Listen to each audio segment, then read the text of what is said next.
फांसी दो, फांसी दो।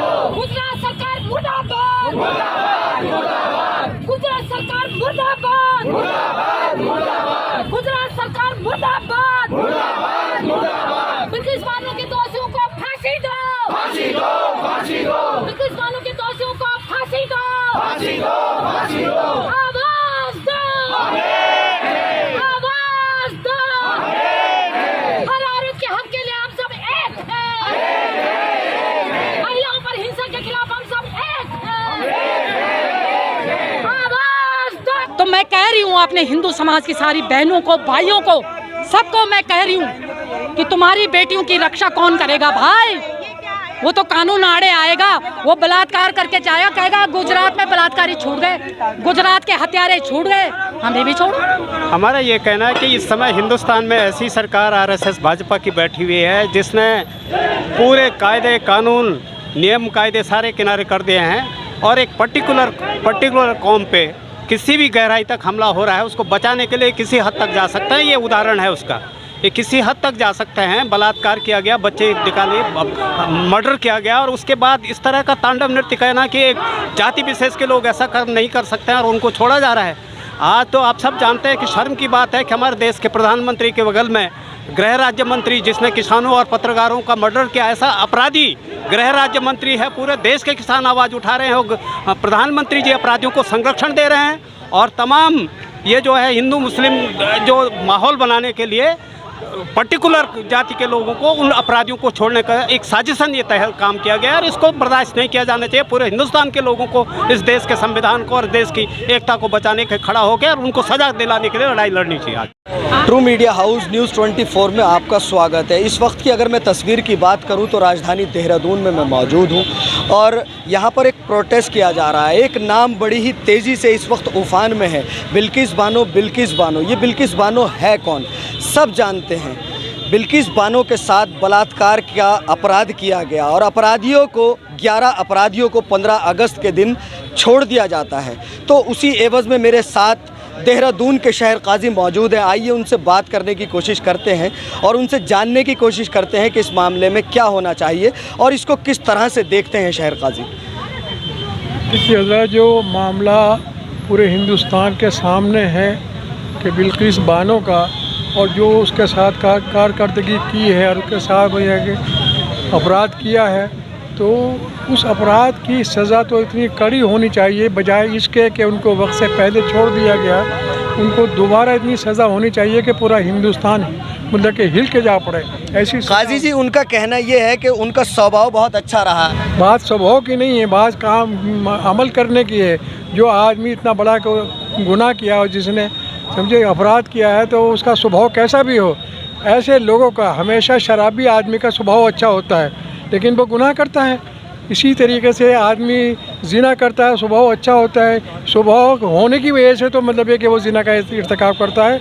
इसलिए जो इस किस्म की जिना करने वाले लोग हैं और महिलाओं के साथ बदतमीज़ी और अखलाकी गिरावट, बद अखलाकी पेश करते हैं, उनको कड़ी से कड़ी सज़ा मिलनी चाहिए।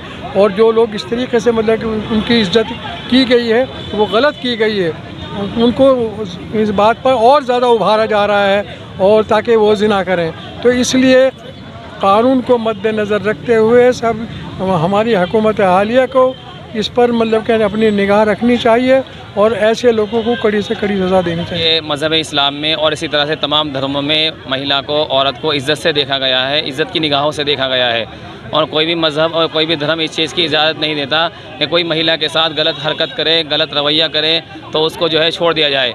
मैंने फ़ोटो देखा, जो फ़ोटो वायरल हुआ इसी तरह से व्हाट्सएप पे और इसी तरह से सोशल मीडिया पे, उनके गले में ऐसे हाथ डाल के उनका फ़ोटो खींचे जा रहे हैं जैसे कोई वो जंग जीत कर आए हों।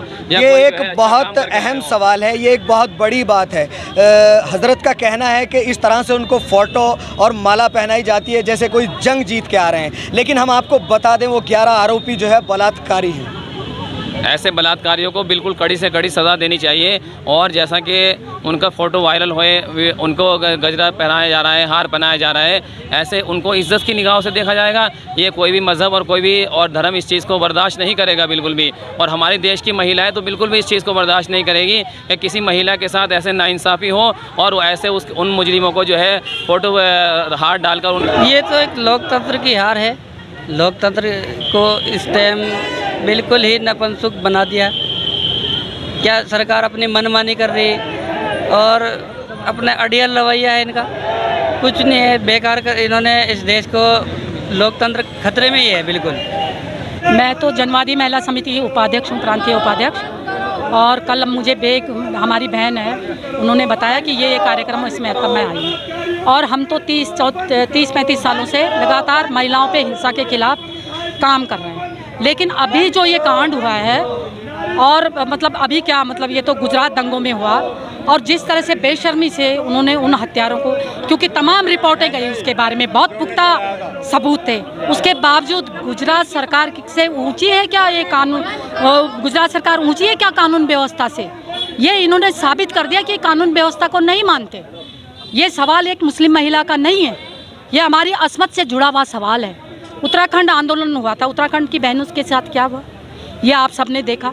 और आज गुजरात के अंदर 20 साल से जो लोग कैद थे उनको रिहा कर दिया। कितनी बड़ी बेशर्मी है। आप लाल किले की प्राचीर से कहती हैं कि बहनों की रक्षा के लिए ये, आप 3 तलाक की बात जब करते हैं तो कहते हैं मुस्लिम महिलाएं मेरी बहनें हैं। आज क्या हुआ उस बहन का? हाथरस के अंदर का कांड आप देख सकते हैं, दूसरे कांड आप देख सकते हैं। लेकिन ये तो बहुत ही मतलब बीभत्स से बीभत्स कांड के गर्भवती महिला के साथ रेप होता है, उसको मार दिया जाता है, उसकी बच्ची के साथ, बच्ची को जिस तरह से पटक के मार दिया जाता है, इनकी माँ बहन बेटी के साथ ऐसा होगा तो ये क्या करेंगे? वो तड़प आज जो हिंसा सिखा रहे हैं युवाओं को, क्या वो अपने बच्चों को, अपने बेटों को भी सिखा रहे हैं? उनको नेता बना रहे हैं, उनको ऑक्सफोर्ड यूनिवर्सिटी में पढ़ने के लिए भेज रहे हैं, और बाकी कह रहे हैं कि आप हमला करो, अल्पसंख्यकों पे हमला करो सोशल मीडिया पे। ये क्या है? क्या देश को बना दिया? अच्छे अच्छे बच्चे सब ऐसे हो रहे हैं, अखलाक हुए, दूसरे हुए, मॉब लिंचिंग के शिकार। क्या बोला मोदी जी ने? इस मामले में भी बिल्कुल मौन है। कहाँ गई वो बहन वाली संवेदनशीलता? क्यों नहीं बोल रहे हैं मोदी जी? हर बात पे बढ़ चढ़ कर बोलने वाले। न्यायपालिका में भी ऐसे लोग बैठे हुए हैं। आपने देखा एक पूर्व जज को, जब वो स्टैंड ले रहा था राम मंदिर के नाम पे, तो उसको बलात्कार के केस में उसको कहा कि भैया तू तो जेल जाएगा, और जो अगर चुप रहता है तो तुझे राज्यसभा का मेंबर बनाएंगे। आज वो राज्यसभा के मेंबर हैं, आप देख रहे हैं। इन्होंने आरएसएस के लोगों पे को सब ऐसी संस्थाओं पे बिठा दिया जो जनता के हित के लिए बनाई गई है। और वो तमाम, वो सिर्फ महिला विरोधी नहीं है, वो सिर्फ अल्पसंख्यक महिला विरोधी नहीं है, वो मानव मात्र विरोधी हैं, वो जनतंत्र के विरोधी हैं, वो हमारे भारत के संविधान के विरोधी हैं, वो हमारे तिरंगे के विरोधी हैं। आपने देखा कठुआ के अंदर जो कांड हुआ था, उस बलात्कारी को बचाने के लिए इन्होंने तिरंगा यात्रा निकाली। इन पुलिस वालों का भी जो वो इतने अच्छे हैं तो अपने रक्षकों को दे ना। अरे ये हमारे जो पुलिसकर्मी हैं, इनकी ड्यूटी आप जानते हैं, हम भी गरियाते हैं उनके ऊपर, हम लड़ते हैं उनसे, हम जरा सा उनसे ऊपर नीचे हो जाए सारी रात जागते हैं, और सुबह ऊँग रहे होते हैं टेबलों पे, और उनको गाली देना भी आसान, उन पे कोई आरोप लगाना भी आसान, उनको सस्पेंड करना भी आसान, और कुछ भी कह दो उनको। इतनी मुश्किल कार्यों में, इतनी कड़ी धूप में, बारिश में, ठंड में वो ड्यूटी दे रहे हैं, और उनका ग्रेड पे के नाम पे आप ऐसा कर रहे हैं। उनकी पत्नियां, उनके परिवार जब धरना देते हैं तो उनको सस्पेंड करते हैं। शर्म आनी चाहिए धामी सरकार को। ग्रेड जो है उसको आप नहीं लागू करते, ये बहुत शर्मनाक बात है, ये बहुत अपमानजनक बात है कि आपने, जो रक्षा करती है पुलिस आपकी, जो बराबर अपनी भूख प्यास को त्याग कर, गन लेकर रात दिन आपकी ड्यूटी करती है, वीआईपी की ड्यूटी में ज़्यादा लगी रहती है, तो ऐसे साथियों की रक्षा न करते हुए आपने उनका ग्रेड पे छीन लिया। शर्म करो धामी सरकार, ये जल्दी लागू करो, वरना इसके लिए भी हम सड़कों पर उतरेंगे। और अरे हम तो बोलेंगे, आज जो मोदी के खिलाफ बोलेगा, आज जनता के हक की बात को जो करेगा, आज जो महंगाई की बात करेगा, आज जो महिला हिंसा की बात करेगा, वो जेल जाएगा। तीस्ता शीतलवाड़ कौन है, ये डॉक्टर शकील कौन थे, ये सब देखने की बात है। इन्होंने आज़ादी के आंदोलन का भी अपमान किया। आज़ादी के आंदोलन कहा कि 2014 के बाद आज़ादी आई, वो आज़ादी का आंदोलन बेकार था। खान अब्दुल गफ्फार खां सीमांत गांधी थे, बहादुर शाह जफर, रानी झांसी रेजिमेंट झांसी की रानी लक्ष्मीबाई 1857 में जो लड़ाई हुई थी, सब ने मिलकर बहादुर शाह जफर को अपना नेता बनाया था। बुजुर्ग आदमी, उनके बेटों की हत्या कर दी गई। अभी आपने एक कांड देखा, शाहजहांपुर था या कहाँ था, उत्तर प्रदेश के अंदर, जो वहाँ गौ मांस फेंक के गया था वो हिंदू था। आज सबसे ज़्यादा बीफ का व्यापार भाजपा के नेताओं का है। आज बलात्कारी भाजपा के नेता हैं। यहाँ के विधायक जो बाप बन गया, लेकिन उस बेटी को पिता का दर्जा नहीं दे रहा है। महेश नेगी, मुझे शर्म नहीं है, ले जाए मुझे पुलिस वाले उठा के, मेरे भाई, इनकी तो ड्यूटी है।